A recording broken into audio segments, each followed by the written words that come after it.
Hello everyone, it's Terry here. Thank you so much for stopping by.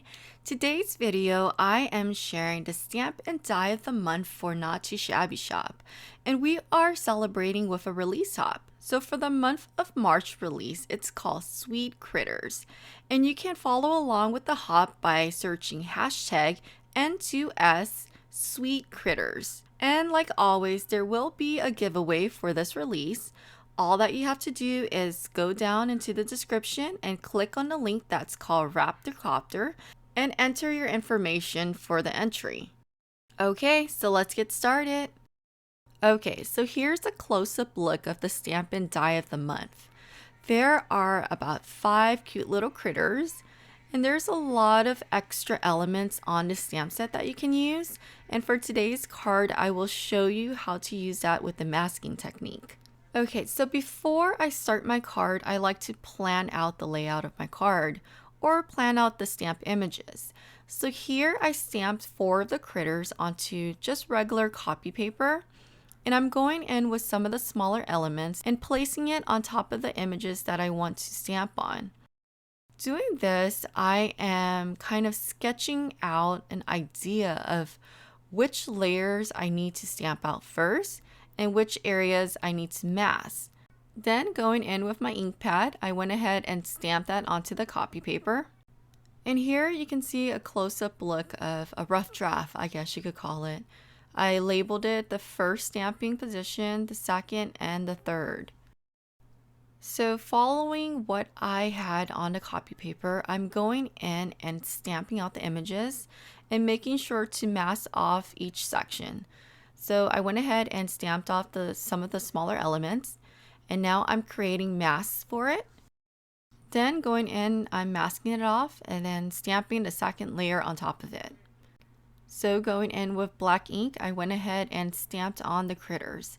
For the stamp here, it's nice to have a misty because I didn't need to move or rearrange my stamps. I just left that on top of the misty and shifting my cardstock from left to right. So here I am just continuing the process. So stamping on the images onto masking paper and fussy cutting that out. And then now I am applying some mask onto the critters' arms because I do want them to hold onto some of the smaller elements. And after the mask has been applied to each of the critters' arms, I went ahead and shifted the cardstock to the right. And going in with my black ink, I went ahead and stamped on the third layer of images. The best part is removing all of the masking paper off and seeing how well the masking technique works.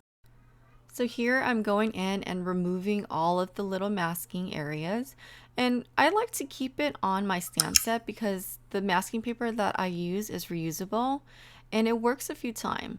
So if you're interested in which one I use, I will link that in the bottom of the description bar.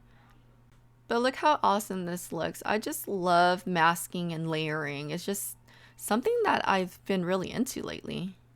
And I know it's not for everyone, but if you haven't tried it, I would recommend it and see if it's something that you like. Okay, so now that the masking paper has been removed, it is time for coloring. And of course, I love to Copic color. And if you're not into the coloring part, I will leave a time above and you can go ahead and forward it to that time. Okay, so I'll see you guys in a bit.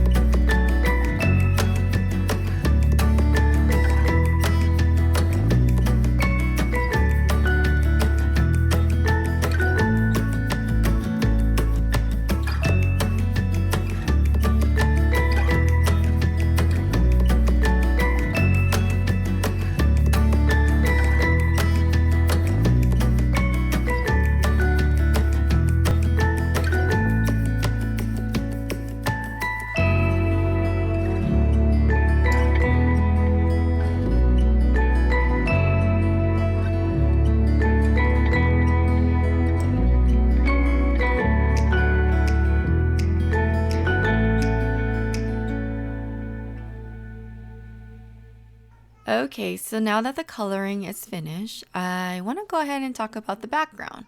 So the background is fairly simple. I went in and used 2 stencils that I have in my stash. The first stencil that I'm using is just a border stencil. So if you don't have anything like this in your stash, I would recommend using masking tape and just going over the edges of your cardstock before ink blending. So here I'm going in with Distress Oxide inks and blending it heavily on the bottom of the cardstock. Now going in with my second stencil, I'm laying that on top of the first one. And using a different shade of Distress Oxide inks, I went in and blended that onto the cardstock.